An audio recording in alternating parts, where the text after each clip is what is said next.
Basic maths first लेवलमधील first chapter table tricks कसे आपण टेबल ट्रिक्स पाहत आहोत. टेबल कसे सोप्या पद्धतीने करायचं हे आपण करत आहोत.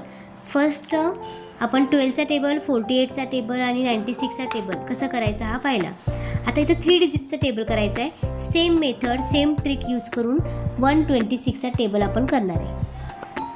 1, 2 आणि 6 काय करायचं आहे. 1चा टेबल, 2चा टेबल, 6चा टेबल हे तिन्ही टेबल लिहायचे आणि टेबल तयार करायचा. 5, 6, 7, 8, 9 आणि हा 10. 2चा टेबल लिहिते मी. 4, 6, 8, 10, 12, 14, 16, 18, 20, 20. आता 6चा टेबल लिहायचा. 6, 12, 18, 24, 30, 36, 42, 48, 54 आणि हा 60, 60.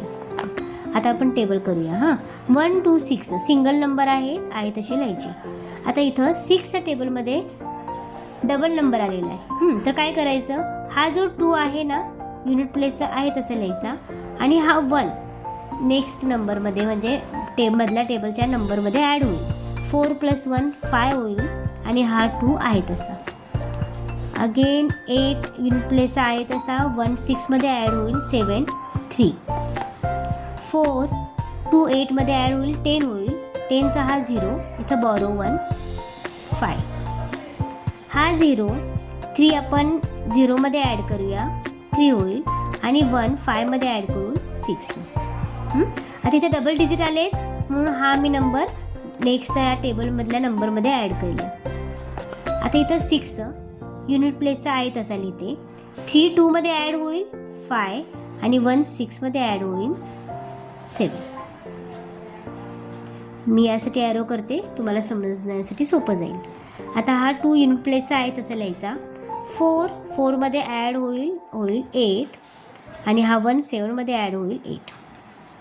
8 4 आपण 6मध्ये ॲड करूया 10 होईल 0 इथं बॉरो 1 करते आणि हा 1 आणि हा बॉरो 1 आपण 8मध्ये ॲड करूया किती होईल 10. 4 आहे तसं लिहायचं आपण. 5 8मध्ये ॲड होईल 13 होतं 3 इथं बॉरो 1 करते. हा 1 अगोदरचा हा बॉरो 1 9मध्ये ॲड करूया 11. आता हा 0 6 0मध्ये ॲड करूया 6 राहील. 2 0मध्ये ॲड करूया 2 राहील आणि हा 1 1 2 6 0.